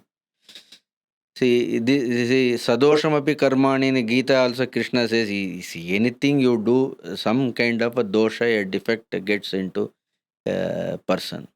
So, our Dharma Shastra says these are all the doshas for which anybody does it, they have to just reap the result of it. Even though the gurus are on the wrong side, because Guru Hatya has happened. Guru Hatya has happened, then they have to just, that Guru Hatya has to be. So that way, when Ramji goes and he does Tapasya because he has killed Ravana, who is a Brahmana, so Brahma Hatya dosha will apply to him. Dosha they have to do. Brahma Hatya dosha they have to do. So it is there, some. So he finally sees the Pandavas in the hell, but for some time they are there and then they swap places. That's what happens. Finally, then he sees all of them in their original forms. He sees Draupadi as Mahalakshmi. He sees all that. It is all there. One thing is always one question. Swamiji, does Mahabharata address it, that Dhritarashtra's duty he did not do as a king, and because of that the war happened. He lost his 100 children also, plus 40 lakh people died. What is the karmic consequence of what he has done, Swamiji? Because he is mainly responsible for the war. And why is it that Vedavyasji has told Yudhishthira that he is responsible for the war, I mean, the war will happen in 13 years. So Yudhishthira is trying to avoid, and all this has happened. Why did Vedavyasji not go to Dhritarashtra and tell him that this is going to happen? You become alert and you do your duty as a king. Swamiji, how many times I have been told? No, the entire Viduranidhi was told to him.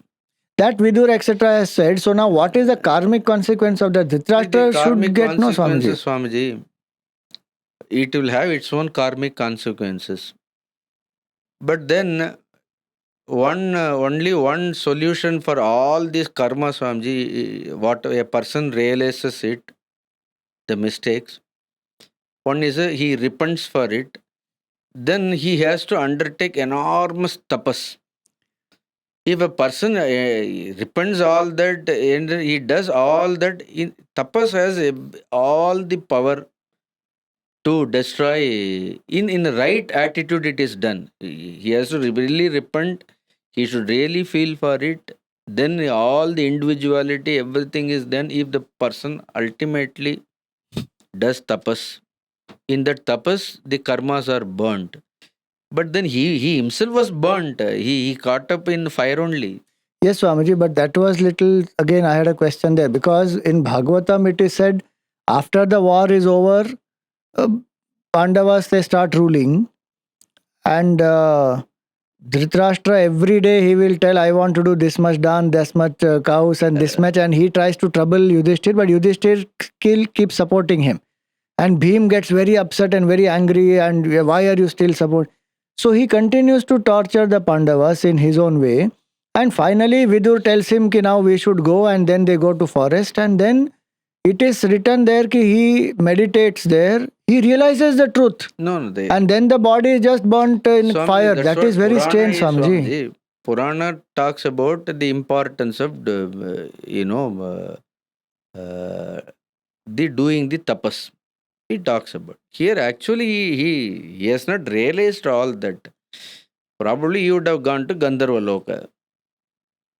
Mahabharata doesn't say that he has realized all that. Karmic consequences will be there, Swamiji. But if his tapas was very intense, if he has gained that knowledge, then all his karmic this one. Otherwise, we also read in Bhagavad Gita, Sarvam Vrajanam Santarishyasi. Then that becomes meaningless, Swamiji. If suppose one realizes afterwards. But for realizing, he has to go through some purity of mind. He must have done, Swamiji. Quite a lot of time he spends in forest. He does tapas, but nowhere it is said he has realized the truth gone here and there. He would have. No, but there is nowhere else. Previous birth also, Swamiji. He was a Gandharva Raja, something they say that. See, due to some other curse only, he has again born as Dhritarashtra. What will happen, Swamiji? A person will have merit also. He would have acquired a lot of merit also. Some demerit also will be there. So in previous birth, all the merits are there. That will stay intact. In one birth, some demerit act, they will say what he has gone through is also torture only, Swamiji. That life is not a peaceful life at all. If you see. If you see whole life of Dhritarashtra life, not just losing his eyes, there was no peace at all. That is true. He was already living only in hell. See, that is ignorance. He's is an embodiment of ignorance. But with that, finally, all that he heard, Bhishma telling, Vidura telling, somewhere it was there. But then when everything is lost, when all that karma, the people whom he was attached, probably when... See, some people, they, get that when they lose everything and then they probably, that is their karma. It's the best example, the Dhritarashtra is how the karma works is the example. So, one question here we have, Swamiji, is that when the war is over, I mean, just when Duryodhana is to be, he has been hit on his thigh and he is lying about to die. It is said that he looks at Yudhishthira and he laughs and he says that, I am going to die and I will go to Swarga and you have to rebuild the whole society and this whole war, was it even worth it? Now you have to struggle. Is it any such thing mentioned in the Mahabharata, Swamiji? I don't find any such verses. I don't remember, Swamiji. But even if he says that, how does it matter? Suppose even if he says it is only meaningless, it is not going to have any consequences on what is going to happen. That is his theory. Say like a Charvaka's theory only, like atheist theory that I have done all that. So what? Ultimately, he is punished for all his act. He is ripped of all his power, everything. He may say anything, but I don't find an. But the argument given is that Pandavas led a life of dharma. They struggled throughout. Then they fought the war. They lost all their people, and again later on also they are only going to struggle to rebuild dharma. Why will anybody follow dharma then when the whole life is struggle? And this Duryodhan has led peaceful, comfortable life in the forest, in the palace. Yes, internally he may not have been at peace, but externally he has everything. And finally, the war also happened, and he just died. For him, it's very easy exit. He is gone.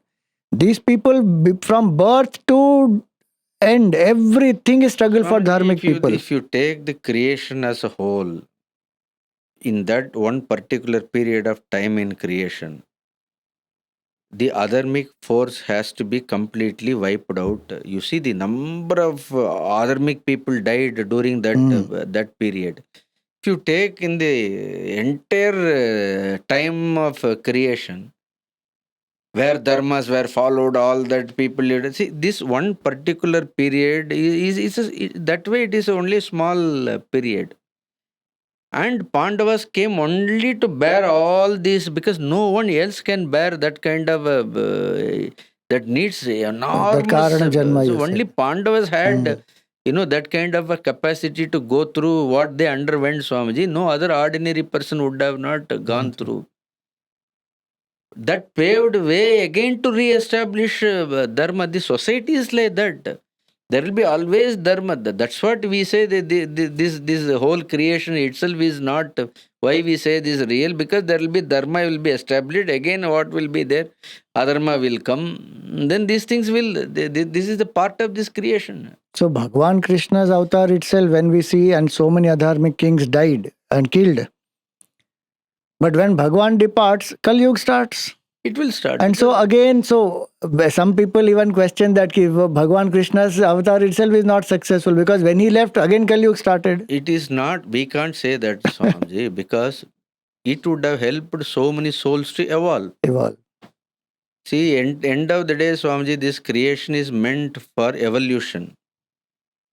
Even all those Rakshasas, Asuras, they also will evolve. See, this creation, the creation is not the final solution, but it would have, so many people got salvation during Krishna's time. Even after Krishna's time, even today, if you are devoted to Krishna, a person gets. So that avatara will never go waste, Swamiji. Correct. The impact of that avatara will be there. We can't measure success only from just that because span. Kali will come. Probably Kali became more helpful because of Krishna. Now in Kali we need not do so much. They say so much tapasya. Even the Namasparana will do, but that Lord paved easy way for the jivas in the Kali so that he came before and went. In Kali he becomes the savior. So that way also we can see. To conclude, Swamiji, any specific things that you would like to say? The main message of Mahabharata, how should we approach it and learn from it? I personally feel, let people read the original. I urge everyone to read the original. And it has so many subtleties in it. So we cannot convince people. Every theory of Mahabharata cannot be we can give convincing answers for them. But there is a Shanti Parva is there. There is Anusasana Parva is there. That's what, Swamiji, after reading all, we are asked to read Mahabharata from Shanti Parva. Actually, we are told not to start from Adi Parva also for some great people. Because the main essence of Mahabharata is only Shanti Parva. In Shanti Parva, there is a Moksha Dharma Parva is there. So Mahabharata is meant for only salvation. See, if this Shanti Parva, if this Moksha Dharma Parva is not followed, what will be the consequences? That is told in all other Parvas. Wonderful. First read Shanti Parva. Then if you follow Shanti Parva, then you need not read rest of the Mahabharata at all. Because the idea of Mahabharata is only the Shanti is the you read Shanti Parva, you follow Shanti Parva. But if you don't follow Shanti Parva, rest all only Ashanti Parvas only. So we are told to read Shanti Parva, then end read. Then even if you read all Parvas, again we are told to read only Shanti Parva. In that Moksha Dharma Parva. So Mahabharata, the aim of Mahabharata is not about this war. See, we just always get lost only in this war, whether Bhishma is great, Drona is great, we get into all these characters. We just get lost in all unnecessaries. And because it is all, quoted with all stories. But the purpose of Mahabharata is not all that, Swamiji. The purpose of Mahabharata is not all these stories. Even if they read only Shanti Parva, the goal of human being is beautifully told that this is your goal. If you follow that, then we need not discuss all these things, Swamiji. Now we have discussed all these things because people have so many questions in their mind. But all these are redundant. This is not the theme of Mahabharata at all. The theme of Mahabharata is Shanti Parva. We can have some podcast separately on Shanti Parva. See, end of the day, what we are aiming is only Shanti. They are not discovered the Shanti there. Therefore, this much commotion. If you don't discover Shanti, how much commotion externally happened is what other Parvas they tell us. Actually, therefore, the main, I urge everyone, personally also, I feel, we should read Shanti Parva. Swamiji, so when we read the original, you had mentioned a few names earlier, Kisari Mohan Ganguly, and are there commentaries also which we can read to understand the subtleties like how you are explaining? Because if we read the original alone, we may not be able to understand fully. So any specific commentaries would you recommend, Swamiji? There is a Neelakanta has written a commentary. Nobody has translated in English. I have started it. Oh. Sanskrit. Maybe in Sanskrit it is there. Maybe another in 8 years it might take. But I am attempting.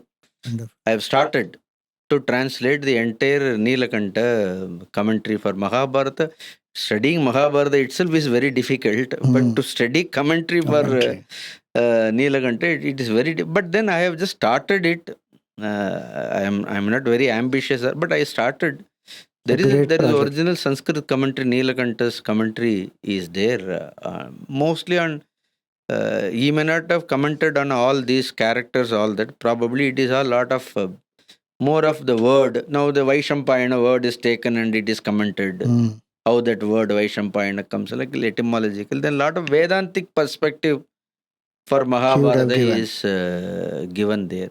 Probably if somebody is interested to study deeply in Mahabharata, but otherwise they can study as it is.